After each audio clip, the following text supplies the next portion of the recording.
एक छोटा सुंदर सा गांव था। उस गांव का नाम सीतापुर था।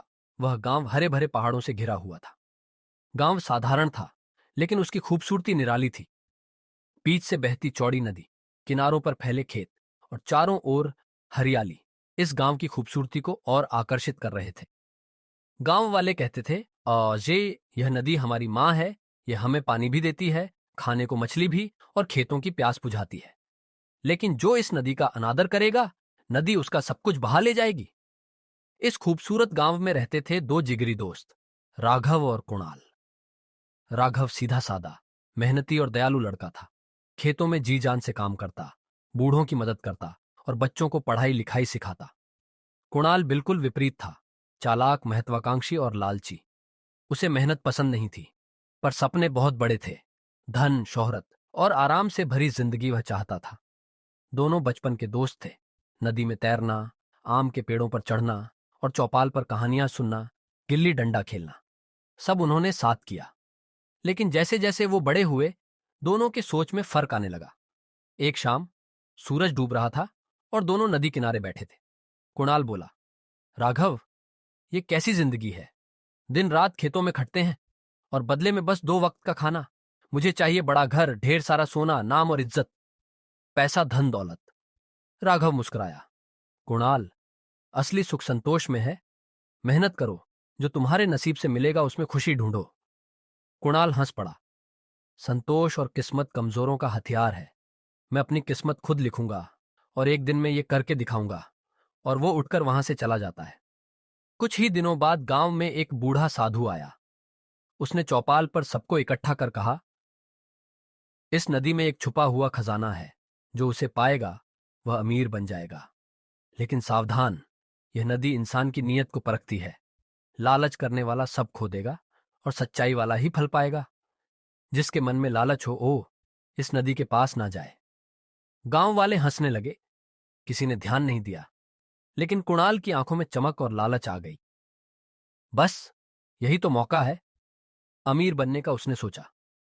उस रात कुणाल ने राघव से कहा, दोस्त, कल हम नदी में खजाना खोजने जाएंगे। खजाना मिलते ही हमारी जिंदगी बदल जाएगी और हम धनवान हो जाएंगे। राघव ने सिर हिलाया, कुणाल, साधु बाबा ने चेतावनी भी दी थी, लालच मत कर। मेहनत से जो मिलेगा वही सच्चा खजाना है। लेकिन कुणाल ने उसकी एक ना सुनी। अगली सुबह दोनों नदी किनारे पहुंचे। कुणाल हाथ में फावड़ा लिए खजाना खोदने लगा। राघव बस किनारे बैठा देखता रहा। कुछ देर बाद कुणाल को सच में एक पुराना लकड़ी का संदूक मिला। उसकी आंखें चमक उठीं। देखा, मैंने कहता था ना, मैंने कहा था ना। संदूक खोला तो उसमें सोने चांदी के सिक्के थे। कुणाल खुशी से पागल हो गया। हा हा हा हा, अब मैं राजा बन गया। मैं राजा जैसी जिंदगी जीऊंगा। हा हा हा। लेकिन तभी नदी की लहरें उफान मारने लगीं। आकाश काला हो गया। साधु की आवाज गूंजी, खजाना परीक्षा है। जो इसे दूसरों के भले के लिए बांटेगा वही इसे रख पाएगा। जो स्वार्थी होगा, नदी उसका सब बहा ले जाएगी। कुणाल चिल्लाया, ये सब मेरा है, ये सब मेरा है, ये मैं किसी को कुछ नहीं दूंगा। जैसे ही उसने संदूक उठाया, नदी में तेज बाढ़ आ गई। कुणाल का पैर फिसला और पूरा संदूक बह गया। वो खुद भी बहने लगा, पर राघव ने उसका हाथ पकड़कर बचा लिया। कुणाल कांप रहा था। सब चला गया, सब। राघव ने शांत स्वर में कहा, कहाँ था ना, लालच सब छीन लेता है। उस घटना के बाद दोनों की राहें बदल गईं। राघव ने मेहनत जारी रखी।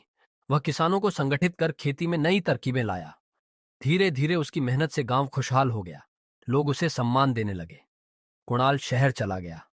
वहां उसने कई व्यापार किए, धोखा भी दिया और कुछ समय के लिए अमीर भी बना। लेकिन लालच के कारण वह हर बार किसी न किसी मुसीबत में फंसता रहा। सालों बीत गए। राघव अब गांव का प्रधान बन चुका था, सबका प्रिय। कुणाल दिवालिया होकर भूखा प्यासा गांव लौटा। एक रात कुणाल चौपाल पर आया। उसके कपड़े फटे थे, आंखों में आंसू। राघव, मैंने सब खो दिया। अगर उस दिन तेरी बात मान लेता तो आज ये हालत ना होती। राघव ने उसे गले लगाया। दोस्त, तू देर से सही, पर सही रास्ते पर आ गया। नदी ने तुझे सबक दिया है। असली खजाना सोना चांदी नहीं, बल्कि मेहनत, ईमानदारी और सच्चे रिश्ते हैं। गांव वालों ने कुणाल को भी अपनाया। उसने राघव के साथ खेतों में काम करना शुरू किया और धीरे धीरे अपनी जिंदगी सुधार ली। नैतिक शिक्षा लालच इंसान को अंधा कर देता है। मेहनत और ईमानदारी से ही सच्चा सुख और सम्मान मिलता है। असली खजाना सोना चांदी नहीं, बल्कि संतोष, रिश्ते और नेक दिल इंसानियत है।